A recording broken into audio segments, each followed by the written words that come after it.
Babilonia, el anticristo y Satanás. Y antes de dar inicio a esta conferencia, quiero que ustedes puedan estar conscientes de que la Biblia es el único libro que nos corre las cortinas y nos muestra que detrás de muchísimos seres humanos se encuentran en sus vidas entidades y personalidades demoníacas. La Biblia nos muestra claramente que la mayor parte de los gobernantes, antes de que Cristo venga, van a estar controlados. Y esto significa que estas entidades demoníacas, estos ángeles caídos, van a entrar en estas personas y van a tomar el control de sus vidas para tratar de alcanzar el propósito que desde el principio Lucifer, la estrella de la mañana, intentó hacer en su primera rebelión con Dios. Cuando abrimos las páginas de la Biblia y nos introducimos en los evangelios, por ejemplo, encontramos a Jesús caminando aquí en la tierra en un ministerio de echar estas entidades, estas personalidades demoníacas de los seres humanos. Y vemos continuamente cómo y Jesús se enfrentó al demonio y le dijo: sal fuera. Y Jesús se enfrentó al gadareno y salieron más de 6,000 demonios. Y se metieron a los puercos, y estas entidades demoníacas se meten en los animales, engañan al mundo entero, a los gobernantes, a los filósofos, a la ciencia, a la medicina, etcétera, etcétera, porque es su principal propósito: desviar a la humanidad de la cruz. La cruz es el centro del plan redentor divino. Y Jesús dice: yo soy el camino. No hay ningún otro camino más que el que Jesús nos enseñó. Yo soy la verdad. No hay ninguna otra verdad más que la que se encuentra en la persona de Jesucristo. Y yo soy la vida eterna. No se puede encontrar la manera de vivir después de esta vida más que recibiendo a Jesucristo como nuestro Señor y nuestro Salvador. Aquí en el capítulo 14 de Isaías, Satanás se esconde detrás de la personalidad de un rey. Y no es coincidencia que sea precisamente el rey de Babilonia. Dice el versículo 4: pronunciarás este proverbio contra el rey de Babilonia. ¿Por qué? Porque Babilonia, de acuerdo a la Biblia, lo que es actualmente Irak, la nación donde se encuentran más de 150,000 soldados norteamericanos y de otras naciones, la que está causando el cúmulo, donde se encuentra uno de los yacimientos y productores de petróleo más grande de la humanidad. La Biblia profetizó, damas y caballeros, hace más de 25 o 30 siglos, que Irak, antes de que Cristo regresara, se volvería a convertir en la primera nación, encabezando todos los periódicos, volviendo a resurgir de las cenizas, y de ahí, de Irak, se convertirá esta nación en los cuarteles generales del anticristo. Porque es Babilonia, lo que es ahorita Irak, donde se originó el primer pecado, donde se fundó la civilización humana, donde Satanás geográficamente escogió ese lugar para poner desde ahí, como un trampolín, como una catapulta, su proyecto para poder alcanzar a las naciones a través del ocultismo, la astrología, la brujería, la quiromancia y todas estas ciencias ocultas. Todas tienen su origen en Babilonia. Y vemos al acabar la Biblia en Apocalipsis 18 de qué forma esta ciudad, que se va a volver a levantar tal vez en Bagdad, cerca del río Tigris, donde se encuentran, de acuerdo a Apocalipsis 9, 4 ángeles de los más peligrosos, más crueles, más sanguinarios y más fuertes de Satanás, se encuentran atados junto al río Tigris ahí, y el río Éufrates, esperando ser desatados con el permiso de Dios para destruir a la mayor parte de la humanidad en la gran batalla final, o en la tercera guerra mundial, llamada la batalla del Armagedón. Vemos en este pasaje de qué forma el Espíritu Santo nos va a comenzar a revelar la personalidad y el carácter de este ente demoníaco, y vamos a profundizar viendo de qué forma Él ha tratado a través de la historia de cegar el entendimiento. Dice 2 Corintios 4:4, el Dios de este siglo. Así se le llama a Satanás, uno de los dioses que el mundo adora como Dios sin que se den cuenta que es Satanás. Los que escuchan a Walter Mercado, los que se meten a la astrología, los que van con el brujo de Catepec, los que van a que les lean las manos, los que van a que te echen las cartas tarot, los que van a que les hagan limpias, no saben con quién se están metiendo y están pisando los terrenos del enemigo. Y cuando uno atraviesa esta línea para introducirnos a la brujería, al ocultismo, a la astrología, a la lectura de las cartas, a la lectura de la mano, a la lectura del café, creemos que son juegos. Creemos que esa película que van a estrenar, La Brújula Dorada, es un juego y es una película que fue ideada en el abismo, en el infierno, para atacar a Dios, para atacar a la Biblia, para atacar a los cristianos, hecha por ateos profesionales con el propósito de desprestigiar, cegar, engañar, pervertir la palabra de Dios. Amados santos, el ataque está duro y estamos siendo bombardeados no solamente por pornografía e inmoralidad, estamos siendo bombardeados filosóficamente por ideas destructivas, por espíritus engañadores. Y este ser que se encuentra aquí escondido lo vamos a comenzar a desenmascarar. En el versículo 3 en adelante encontramos un pasaje que nos habla y nos sitúa exactamente en el tiempo en el que Israel va a comenzar a descansar de la opresión del anticristo. Y en el día que Jehová te dé reposo de tu trabajo y de tu temor y de la dura servidumbre en que te hicieron servir. Aquí se profetiza un tiempo en el que Dios por fin les dará descanso a los judíos. Y dice así: pronunciarás este proverbio contra el rey de Babilonia y dirás: ¿cómo paró el opresor? Esta palabra opresor, agaz, nagaz en el hebreo, significa dictador. El anticristo va a ser un dictador, el rey de los dictadores. ¿Cómo paró? O sea, ¿cómo terminó? ¿Cómo acabó el opresor? ¿Y cómo terminó? ¿Cómo acabó la ciudad codiciosa de oro? Que en el Apocalipsis 18 nos describe el Espíritu Santo, se refiere a Babilonia. Quebrantó Jehová el báculo de los impíos, el cetro de los señores. Dios, cuando venga en la persona de Cristo, acabará con los reinados humanos, terminará con las dictaduras, terminará con todos esos gobernantes que a través de la historia y antes de que venga Cristo, lo único que quieren hacer es controlar, enseñorearse y buscar sus propios intereses. Él quería a los pueblos con furor, con llaga permanente, el que se enseñoreaba de las naciones con ira y las perseguía con igualdad. Vemos en primer lugar que el Espíritu Santo está hablando de un tiempo de reposo para Israel. Versículo 3, el día que Jehová te dé reposo. Y desde 1948, desde el 14 de mayo del 48 hasta nuestros días en el siglo XXI, febrero del 2008, nunca Israel ha podido desarmarse.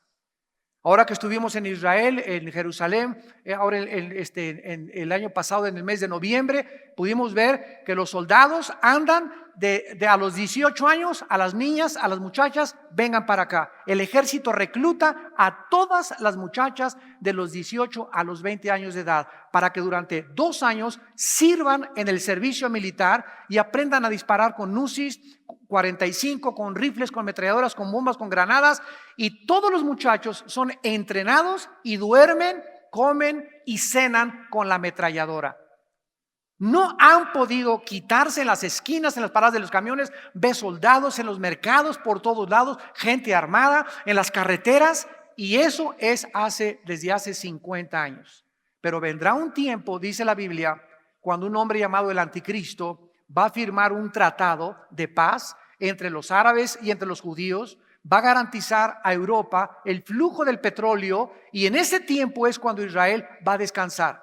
Por eso se nos introduce aquí que Israel va a descansar, y se nos dice de quién: de aquel que quiso gobernarlos dictatorialmente junto con muchas naciones del mundo. Se le describe en el versículo 5 y 6 al anticristo como el que quebrantó, el que hería a los pueblos con furor, el que se enseñoreaba de las naciones con ira y las perseguía con crueldad. Si nosotros vamos al Apocalipsis capítulo 13, en el Nuevo Testamento, encontramos el paralelismo que existe entre la descripción de Isaías y la descripción del apóstol Juan en el libro de Apocalipsis. Dice Apocalipsis 13, versículo 2, hablando del mismo personaje escondido detrás del rey de Babilonia, que se llama el anticristo. Y la bestia que vi era semejante a un leopardo, sus pies como de oso, su boca como de león, y el dragón, sabemos en Apocalipsis 12 antes, que el dragón es Satanás. Así que la Biblia no es de interpretación privada para que digamos nosotros qué quiere decir. La Biblia se interpreta a sí misma. Y este leopardo, oso y león, si tú lees Daniel 7, ahí los vas a encontrar, que representan a tres naciones: a Irak, representa a Grecia y representa al antiguo imperio romano.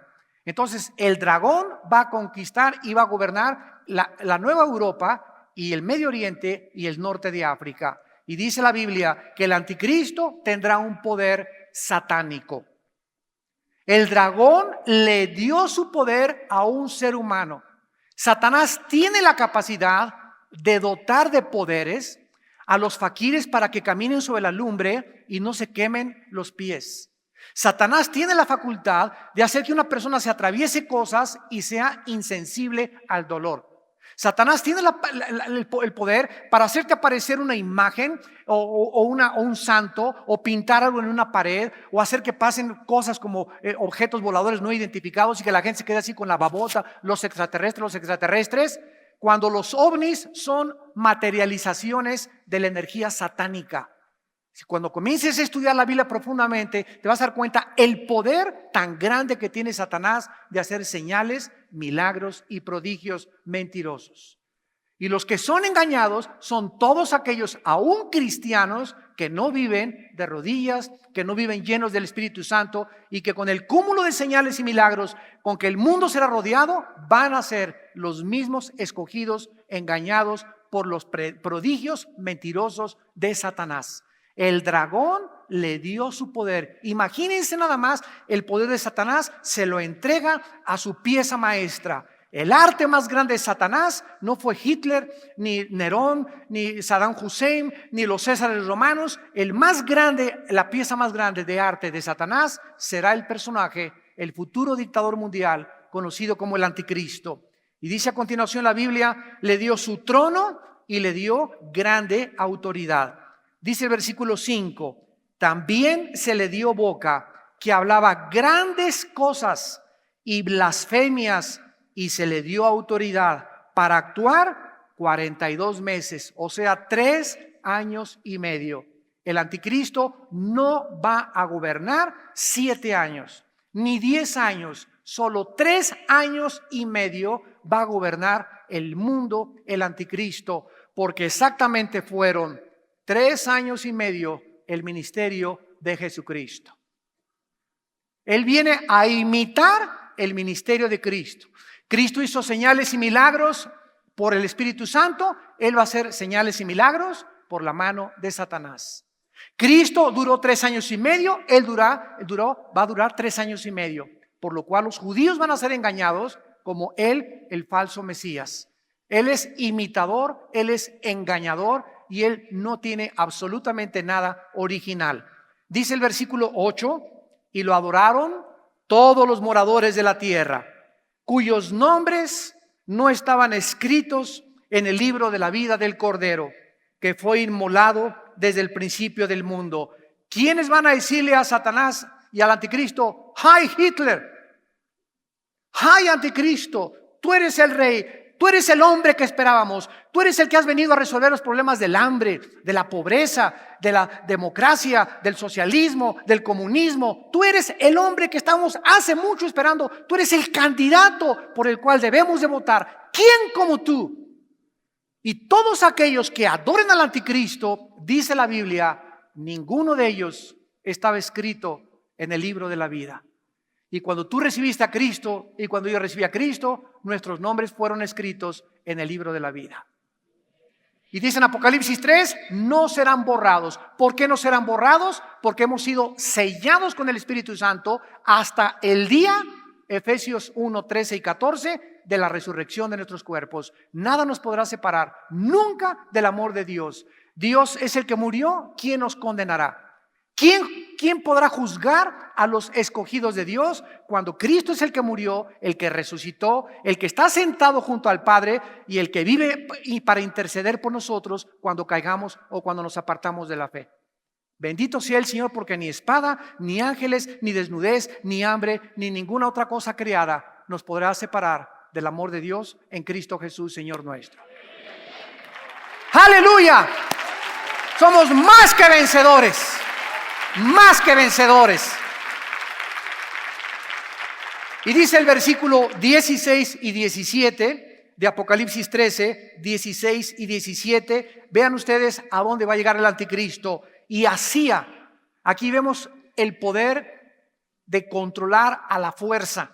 Esto nos habla de un poder que va a usar él a través de la fuerza, de la imposición del ejército, de la fuerza militar también, tal vez, que todos, pequeños y grandes, ricos y pobres, libres y esclavos, se les pusiera una marca en la mano derecha o en la frente. Hace aproximadamente 4 años se juntaron todas las compañías electrónicas del mundo y ahorita está ya en internet. Y la única que ganó el premio para poder discernir y distinguir dónde se podría introducir un chip a los seres humanos del tamaño de un grano de arroz. Con toda tu información genética, con todo tu tipo de sangre, tus cuentas del banco, cuánto tienes, dónde naciste, etcétera, etcétera. Ese chip descubrieron que la única forma que no podría afectar al ser humano sería atrás de la cabeza y en la mano derecha. Y hace 2000 años la Biblia profetizó que exactamente en la mano y en la frente o en la cabeza tendrían la marca del anticristo. Esta marca, ahora lo sabemos, va a ser un chip con el cual el mundo va a tratar de controlar a los seres humanos. Ya no vas a necesitar tarjetas de crédito, ya no vas a necesitar dinero en efectivo, vas a llegar al banco, van a tener luces ultravioleta, vas a pasar tu mano, inmediatamente te la escanea, así como escanean los códigos de barras y en las latas y en la comida, va a escanear tu mano con tu chip, inmediatamente le va a decir al abarrotero cuánto tu cuenta de banco, te deducen y te sacan de la cuenta de banco lo que tú estás consumiendo. Quieres sacar dinero, lo mismo con el chip que tienes en tu mano o en tu cabeza, y la forma como el anticristo controlará al mundo será a través de esta marca. ¿Cómo es posible, pregunto, que hace 2000 años pudiera alguien haber profetizado que llegaría el momento en la historia humana en la que alguien podría controlar al ser humano si no se hubieran inventado las computadoras? Esto es únicamente posible a través de las computadoras. Y hace 2000 años en la Biblia, ¿tú qué dices que la Biblia fue hecha por hombres? Échate ese trompo a la uña. Regresamos a Isaías y vemos en el versículo 7 y 8 la condición futura del planeta cuando Cristo regrese. Isaías 14, versículos 7 y 8. Toda la tierra está en reposo y en paz se cantaron alabanza. Por fin la tierra es vista, es proyectada como en paz finalmente. Aún los cipreses se regocijaron a causa de ti, y los cedros del Líbano diciendo, desde que tú pereciste, y ese tú, hazle un círculo rojo al tú, porque ese tú es el anticristo. Desde que tú te moriste, no ha subido cortador. La palabra cortador es destruidor, o el que nos acababa contra nosotros. Vemos que en Romanos 8, Pablo describe la misma situación, porque la creación misma, dice Romanos 8, gime y está con dolores de parto. ¿A quién está hablando aquí que se van a regocijar? ¿A Santa Catarina? ¿A San Crisóstomo? No, vamos a volver a leerle los cedros del Líbano y los cipreses, o sea, los árboles. La creación va a gritar y va a expresar alegría. Y ahora la ciencia nos dice que las plantas responden a la música. ¿Cuál es la estructura que pudo haber en la vida vegetal? Y en la vida animal, sabemos que en la vida animal hay alma, porque los animales tienen alma, no tienen espíritu, pero tienen alma, se gozan, los perros se entristecen, los caballos se alegran, se enojan, tienen sentimientos, tienen emociones, y las plantas, aunque no vemos nada, de alguna manera reaccionan al medio ambiente. Y esto es tan profundo que solo la Biblia nos lo revela. Pero dice Romanos que la creación está esperando que Jesucristo regrese para poder descansar y dejar de llorar. Y los árboles no se van a marchitar, las rosas no tendrán espina, los leones no tendrán ferocidad, las plantas podrán vivir eternamente como el jardín del Edén. Toda la ecología del mundo entero será transformada el día que el Hijo de Dios regrese a establecer su reino en esta tierra. Y a continuación dice aquí mismo en Isaías los siguientes versículos, que esta será la condición del reino milenial. ¿Qué le pasará al anticristo? Y nos describe en el versículo 9 al 11 algo tremendo, fascinante del mundo de las prisiones invisibles, eternas que se encuentran en donde creen. En el centro de la tierra. Aquí en el centro de nuestro planeta se encuentra el Sheol, se encuentra el abismo, se encuentra el Abadón, donde están encerrados los ángeles que cayeron en la rebelión satánica. El infierno no tiene un solo demonio. El infierno están solamente los espíritus humanos que están esperando resucitar después de los 1000 años de Cristo para presentarse al juicio del gran trono blanco, Apocalipsis 20 del 11 al 15. Junto al infierno está otro lugar que se llama el abismo. Y el abismo es la prisión de los demonios. Ahí sí están los demonios. Y tienen a un ángel llamado el destructor, el Abadón, que se encuentra en Apocalipsis 9. Y después tenemos otra prisión mucho más abajo del Sheol y del abismo, que es donde están prisiones de oscuridad, donde se encuentran los ángeles que en Génesis capítulo 6 se mezclaron con mujeres humanas, pervirtieron la genética, produjeron gigantes de casi 3,50, 4 metros de altura, con 12 dedos en los pies y 12 dedos en las manos. Y estos son los que se encuentran en el lugar que se llama las prisiones eternas de oscuridad. La Biblia nos revela algo maravilloso de lo que sucederá cuando el anticristo descienda a la tumba. Vean ustedes que después de morir sigue la vida. Dice el versículo 9, el Sheol abajo se espantó de ti. O sea, cuando comience a bajar el espíritu del anticristo, ya muerto, pero su espíritu sigue vivo, al Sheol, todos los que estén ahí se van a espantar. Y van a decir, ¿eres tú el Juan Camaney? ¿Eras tú el que traías a todo el mundo como loco? ¿Eras tú el que hiciste que se hincaran los seres humanos delante de ti? ¿Eres tú el que destruiste las naciones? Eras tú, pero si te vemos y no vales ni un cacahuate. Ahora, el Sheol, pongan atención, es una palabra hebrea, Sheol, que significa lugar de los muertos o lugar de la sepultura. En el Antiguo Testamento, todos los muertos, tanto los buenos como los malos, descendían al Sheol. En el Antiguo Testamento no existía la revelación de qué había, cómo se movían, cómo estaba formado el lugar de los muertos, más que ahí bajaban todos los buenos y los malos. Cristo viene al mundo y en una historia que no es parábola del rico y de Lázaro, Cristo nos corre las cortinas y nos revela que el Sheol es la palabra que se tradujo en el griego Hades, con H, Hades. Y ese Hades es la palabra que se tradujo Sheol en la versión de la Septuaginta. Cuando tradujeron del hebreo al griego el Antiguo Testamento, le pusieron a la palabra Sheol, en el Nuevo Testamento le pusieron Hades. Pero Cristo dice que ese lugar donde descendían los muertos estaba dividido. Había una grande barda o una grande cima, y los del infierno estaban allá y todos los justos estaban de este lado.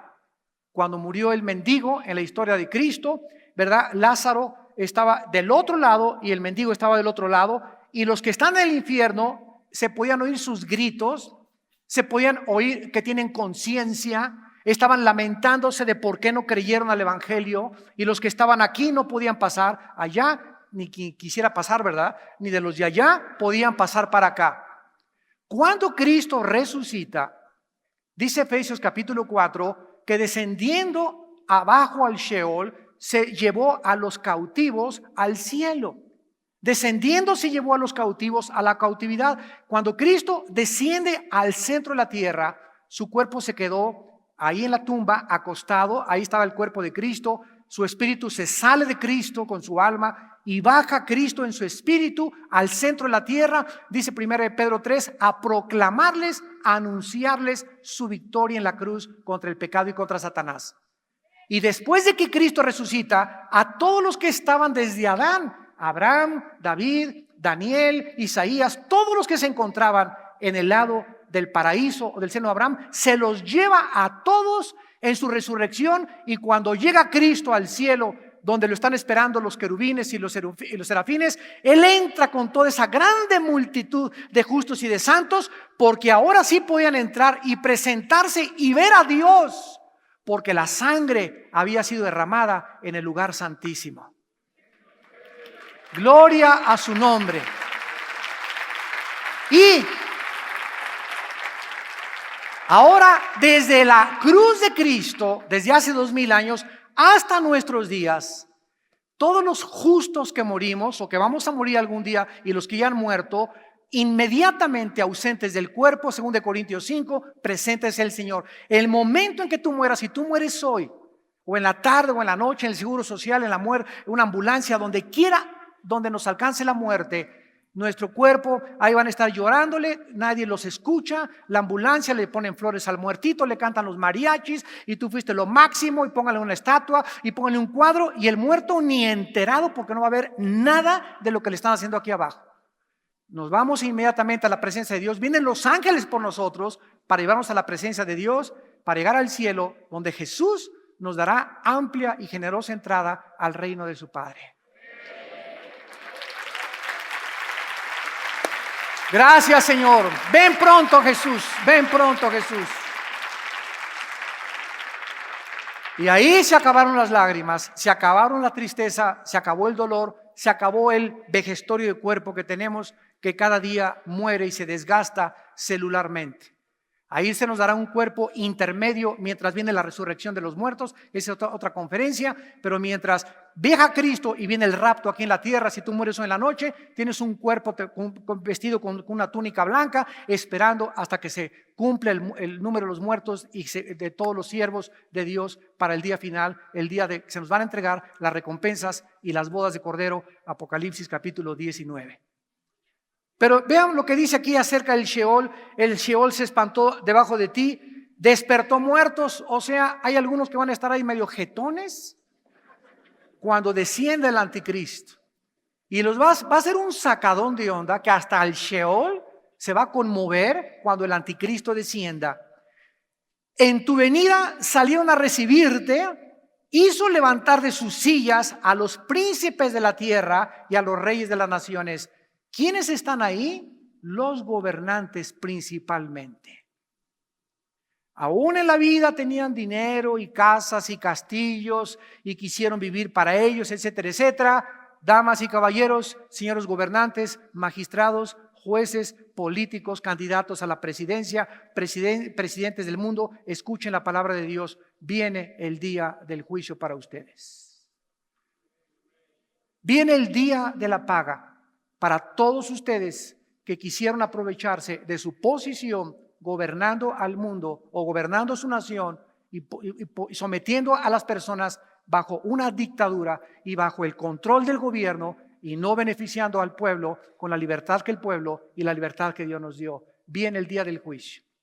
Todos aquellos jueces, abogados que se vendieron, que por la lana metieron a la viejita a la cárcel de mujeres y dejaron que se fuera Juan Camaney, para que los pirruris siguieran siendo pirruris y los pobres siguieran siendo pobres. Vemos mucha desigualdad, muchas injusticias y clamamos por ella. Y cuando venga Cristo, se acabó eso. Viene el día de la paga.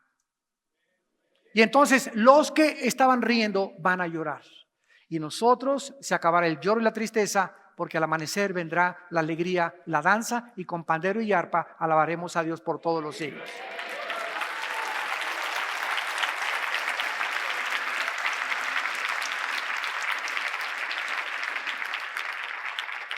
Dice el versículo 10 de Isaías 14, que finalmente le van a decir allá abajo todos los que están esperándolo: tú también te debilitaste como nosotros y llegaste a ser como nosotros. Qué interesante que el Espíritu Santo usa la palabra debilitar, que es la palabra shalá en el hebreo.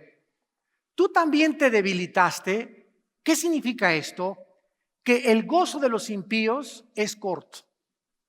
Una persona puede tener dinero y puede ser jefe de la mafia y puede ser un gobernante que ha explotado y puede haber sido un ladrón, un narcotraficante, etcétera, etcétera. Y vemos que suben y cuando suben a muchos les da envidia. La Biblia nos advierte, Salmo 37, nunca tengan envidia de los que prosperan en su camino, y menos de los que prosperan con dinero mal habido, el cual siempre es maldecido. Porque hay muchos que prosperan porque Dios los bendice en la forma en la que ellos viven y administran sus bienes. Pero no tengas envidia de los narcos y de otras cosas y de las personas, porque algún día ellos van a entregarle cuentas a Dios. Y todos los que suben, Césares, Alejandro el Magno, Elvis Presley, Michael Jackson, etcétera, etcétera, cantantes, deportistas, gobernantes, políticos, todos los que suben tienen que comenzar a debilitarse. Donde ya su fama no es igual, comienzan a envejecer. Los que tenían voz ya no tienen voz. Pavarotti se puso así antes de morir, dejó a su esposa, se casó con su secretaria, la voz más preciosa del siglo XX, los deportistas, futbolistas, los cantantes que admiramos, etcétera, etcétera. Todos nosotros aquí en el mundo les damos gloria y honor y poder y alabanza, pero se van a voltear las cosas el día de la muerte. Y ahí es cuando ellos van a darse cuenta que poco a poco, desde aquí en la tierra, se comienzan a debilitar. Miss Universo va a comenzar a debilitarse y va a comenzar a ver su cara, arrugas y más arrugas, y la belleza tiene que desaparecer. A los 45, 50 años ya aparecen momias de Guanajuato. Se tiene que acabar la fuerza, se tiene que acabar la energía, se tiene que acabar lo guapo, se tiene que acabar el dinero. Toda la gloria del hombre es como la hierba, dice 1 de Pedro 2. Y así como la hierba alcanza su máximo y sale la flor, en la tarde tiene que secarse. Porque esa es la realidad de la vida. Todos tenemos que ir poco a poco debilitándonos, envejeciendo, pero viene el día en el que Cristo nos va a recibir. Entonces, este es el día que hizo el Señor. Nos alegraremos en Él. Ahora en los versículos del 12 al 14. Haciendo un paréntesis, el Espíritu Santo entre el rey de Babilonia y el anticristo se introduce a Lucifer, que es el que está escondido, como ya lo vimos en Apocalipsis, detrás del anticristo, y como es el que está escondido detrás de los principales gobernantes y dictadores del mundo. ¿Cómo caíste del cielo, oh lucero, hijo de la mañana? La palabra lucero, Heilel, H-Y-E-L-E-L, significa el lucero de la mañana. Significa algo tremendo, porque es el mismo título que se le da a Cristo, el lucero de la mañana. Increíble. Satanás era un lucero, era un ser perfecto, maravilloso, sabio, guapísimo. No hay un Mister Universo, no hay un artista, no hay un ángel, no hay un querubín, no hay nadie en la creación tan perfecto, tan sabio, tan poderoso, tan cerca de Dios como este ente que se le llamó Lucero o Lucifer. Y él estaba en el cielo con Dios y dirigía la alabanza de Dios. Lo vamos a ver en Ezequiel 28. Y él era el que se acercaba e introducía la alabanza de los ángeles y los querubines maravillosos ante el Dios todopoderoso. Y ese ser que estuvo tan cerca de Dios quiso ser igual a Dios. Y la raíz del pecado de Satanás fue, como lo vamos a ver, la soberbia. La soberbia es la raíz de todos nuestros pecados.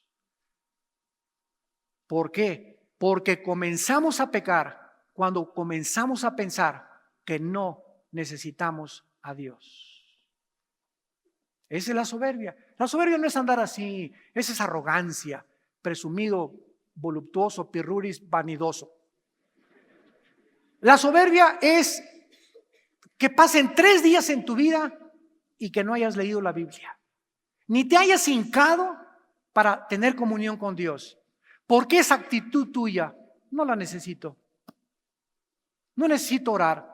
Y tomas decisiones sin consultar a Dios, viajas sin consultar a Dios, te casas sin consultar a Dios, haces negocios sin consultar a Dios, no tienes contacto con Dios, con su palabra. ¿Por qué? Porque crees que eres Dios. Te crees Dios, te crees diosa. ¿Y qué dice la Biblia? Que separados de Él, ¿qué es nada? Nada. Cero. Lo necesitamos tanto a Dios, que debemos llegar, como dice el Salmo, como el siervo clama por las aguas. Oh Dios, tengo sed de ti. No quiero saber nada más que estar en tu presencia y en tus atrios. No quiero saber nada más que saber que estoy bajo tu bendición y tu voluntad. No quiero saber nada absolutamente, Señor, más que las cosas que estoy haciendo te están agradando. Sean los dichos de mi boca y mis palabras agradables delante de tu presencia, Señor. Que tu temor, oh Dios, esté en mi corazón. No quiero pecar. No quiero hacer nada, Señor, que te ofenda. No quiero hacer nada que me separe de ti. No quiero tener pensamientos que puedan alejarme de tu presencia o hacerme creer que soy suficiente sin tomarte en cuenta en mis caminos. Ese es el corazón y esa es el alma de una persona que vive en humildad. La humildad es reconocer la dependencia diaria de Dios. Y Satanás es el que ha hecho creerle a la humanidad que podemos vivir sin Dios. Come, diviértete, gózate, amontona dinero, alcanza la fama, el poder, que mañana vas a morir. Eso es lo que la Biblia le llama la carne. La carne es temporal. La carne solamente quiere gozarse, comer, divertirse y vivir para esta vida. Pero hay algo entre nosotros que es eterno. Y el Espíritu me dice, no le hagas caso a tu carne, Armando. Hay valores y recompensas mucho más grandes que las que el mundo te está ofreciendo. Lo mismo le ofreció a Cristo Satanás. Híncate, le dijo Satanás a Cristo, y te doy los reinos y la gloria y el mundo y lo que quieras en esta vida. Pero ese es el precio que finalmente se paga. Se comienza a debilitar. Y esa gente acaba siempre, al final de sus vidas, loca. Acaban en un psiquiátrico, acaban totalmente descabellados, acaban porque la paga del pecado es la muerte. ¿Y cómo acabó Pablo? He acabado la carrera, he echado mano de la vida eterna. Y ahí estaba oyendo Pablo en la prisión del Coliseo Romano, los leones. Toda la noche soñó con los leones y vio de los leones, y en la mañana lo iban a echar a los leones. Y en lugar de que Pablo, parece vivido, hay mucha gente que hizo más lana que yo y no le fue como a mí. Y ahora estoy en esta prisión húmeda, oscura, ni los hermanos ni los brodis me vienen aquí a traerme ni tortas, ni lonche, ni nada. Nadie me visita. Y estaba lamándose las heridas Pablo. Así es el autolástima que tuvo Pablo. Se lamió sus heridas ahí en la prisión. Él sabía que iba a venir un león y le iba a arrancar la cabeza de una mordida, o le iba a atacar la yugular y se iba a morir en 30 segundos desangrado por la mordida de un tigre o de un león. Pero él sabía que el momento en que su cuerpo cayera desangrado en la tierra, su espíritu iba a salir, y su Padre y Jesucristo, a quien había servido durante la mayor parte de su vida, lo iba a recibir para vivir eternamente con él.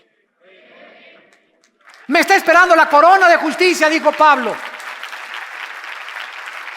¿Qué diferencia tan grande en cómo la Biblia relata y describe la muerte de sus santos?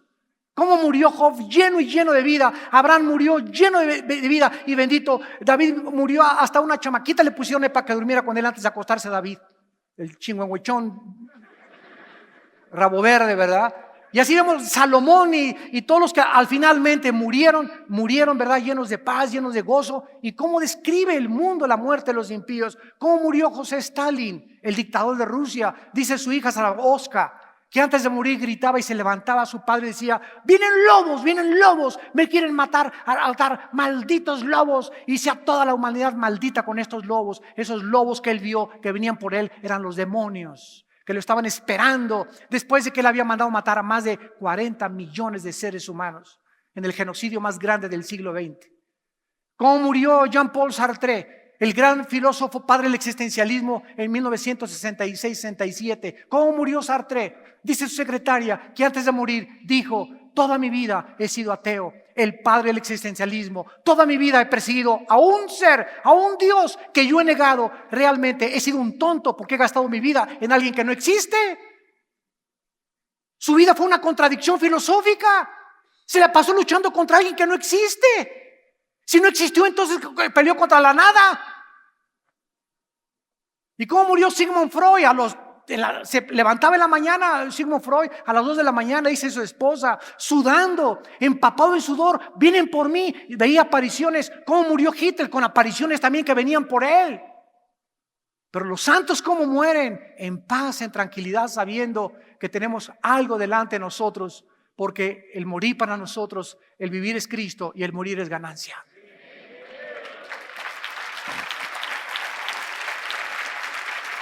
Y terminamos analizando rápidamente la caída de Lucifer. Vemos claramente que dice aquí que fue la soberbia. Versículo 11, la soberbia, la causa de su pecado. Versículo 12, cayó del cielo, hijo de la mañana, cortado fuiste por tierra, tú que debilitabas a las naciones. ¿Quién estaba detrás de los dictadores, detrás de los gobernantes impíos? Satanás. A través de ellos debilitaba a las naciones. Causaba revoluciones, causaba incertidumbre en la población, causaba golpes de estado, causaba genocidios, ensoberbecía a los dictadores para que mandaran matar y nadie más que ellos en esa nación fuera su ley. El que se encontraba detrás era Satanás. Tú que decías en tu corazón: subiré al cielo, junto a las estrellas levantaré mi trono, y en el monte me sentaré a los lados del norte. Notemos los 5 verbos trágicos: subiré, levantaré, me sentaré, subiré y seré. Ahí se encuentra escondida toda la filosofía de la maldad, la soberbia. Voy a subir y voy a ser Miss México. Voy a subir y voy a ser el Juan Camaney. Voy a subir y ser el mejor futbolista. Voy a subir y yo voy a alcanzar y voy a ser el gobernante y voy a ser presidente de la República. Y en mi subida, que nadie se me atraviese. Porque el que se me atraviese, lo mando a matar. Lo elimino. Porque para mí, alcanzar la cumbre del éxito, no importa el valor de ningún alma humana. Lo que me importa es el poder que deseo tener en mi corazón. Subir, levantar mi trono, mi ego, mi vida, sin tomar en cuenta a mi esposa, ni a mis hijos, ni a mis hermanos, ni a nadie.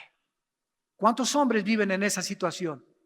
Voy a ser el jefe de la oficina, y adulteran y dejan a su esposa abandonada y abandonan a sus hijos. Voy a hacer esto, voy a hacer aquello, y llegaron a donde ellos querían, y cuando llegan ahí descubren que las alturas los enferman.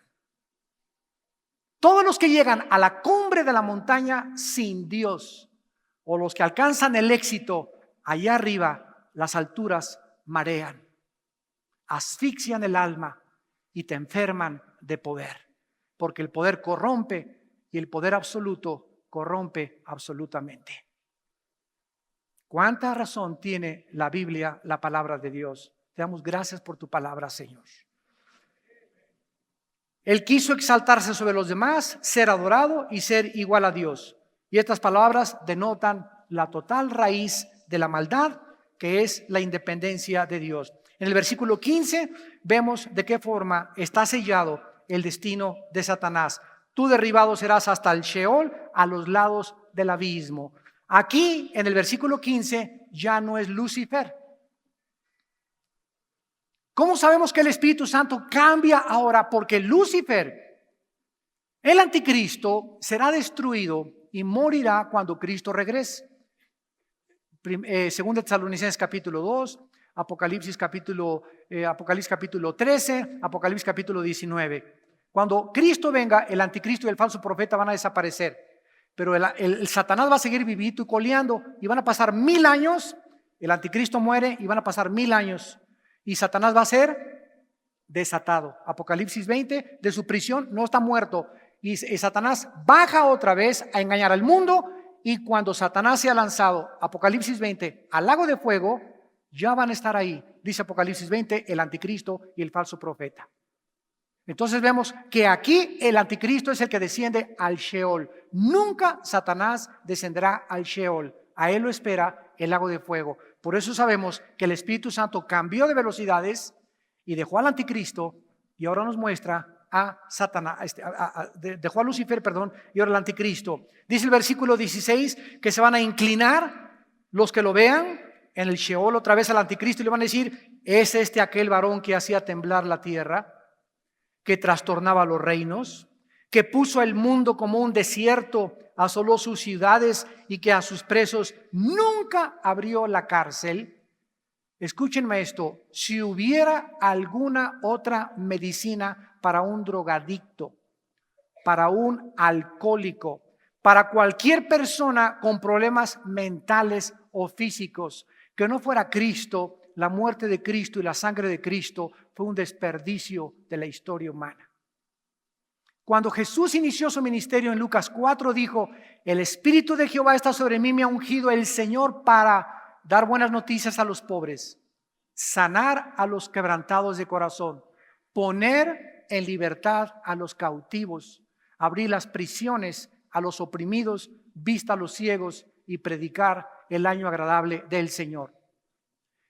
Los psiquiatras y todos los psicólogos que no son cristianos, con mucho respeto lo digo a los que sean profesionistas en esta área, no tienen, escúchenme muy bien, un psiquiatra no tiene el método o la medicina o la terapia adecuada para cambiar a un esquizofrénico, a un psicótico, a un paranoico, a un maníaco repulsivo, etcétera, etcétera, porque la única medicina que tienen son los chochos.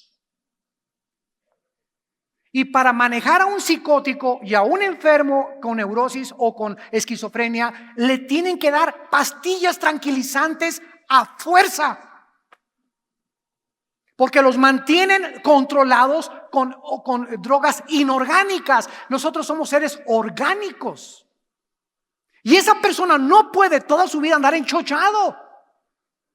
Y cuando esa persona sale y no cambia, lo internan a un hospital psiquiátrico, y en el hospital psiquiátrico les dan la puntilla y los hacen zombies. Y ves, yo he ido a hospitales psiquiátricos y andan así, y creemos que están locos, están enchochados. Diario les inyectan drogas, diario les dan pastillas tranquilizantes, porque es la única manera de controlarlos. Es Cristo el que vino a libertar a los cautivos. Es Cristo el que nos vino a dar la libertad. Es Cristo el que nos abrió la cárcel. Solo la sangre de Cristo puede sanar a una persona enferma mentalmente y sacarle a los demonios que se le metieron por causa de haberlo abandonado y por causa de su pecado. Es Cristo el que murió en la cruz. Para eso bajó el Hijo de Dios, a abrir las puertas de los cautivos. Nadie, ninguna medicina, ni psiquiátrica, ni ciencia, nadie te puede hacer libre más que el Hijo de Dios. Y cuando el Hijo os libertare, seréis verdaderamente libres.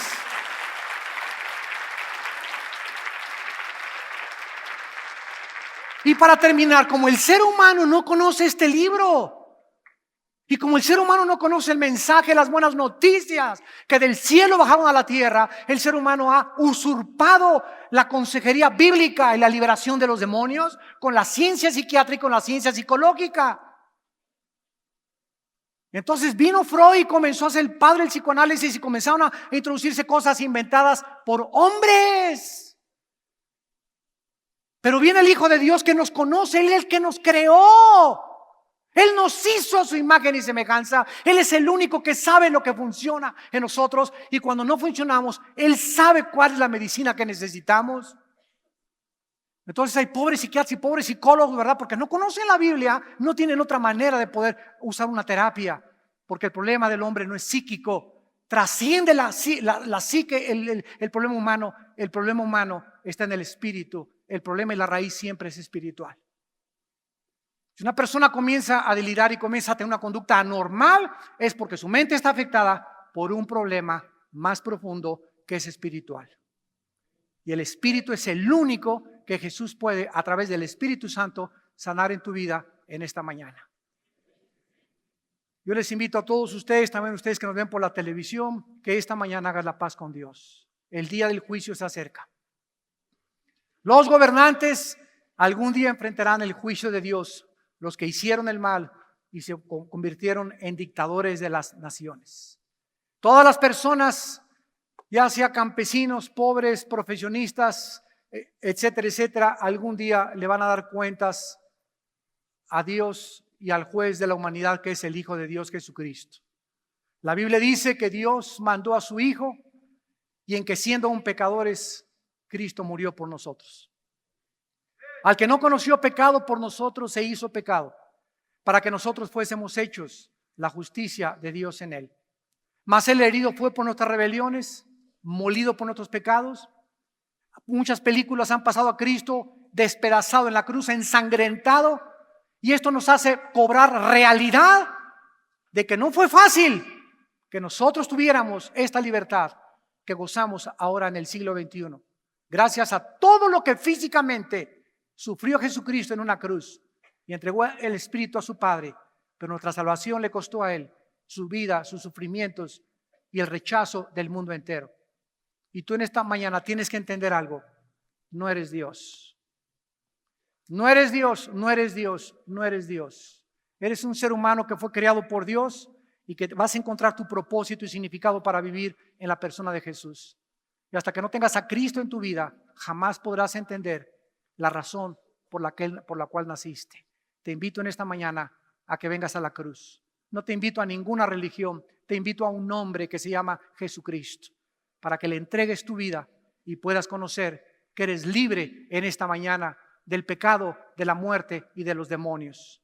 Les pido que incline su rostro algunos instantes y las personas que quieran invitar a Cristo a sus vidas, díganle esto en su corazón. Señor, en esta mañana he cobrado conciencia, he entendido que no soy Dios, que no soy diosa, que te necesito profundamente en mi vida y que separado de ti nunca podré jamás alcanzar el significado y el propósito por el cual nací. Señor Jesucristo, creo que en la cruz fuiste hecho pedazos con los clavos que te pusieron, los látigos en tu costado y en tu pecho, las espinas en tu cabeza y la sangre que corría por tu cuerpo, para que con esa vida que está en la sangre tú me pudieras perdonar y lavar de todos mis pecados. Me arrepiento de todo corazón de mi vida, de manejar mi vida como un Dios, como una diosa, y te pido que entres a mi corazón como mi Señor y mi Salvador. En el nombre de Jesús. Amén.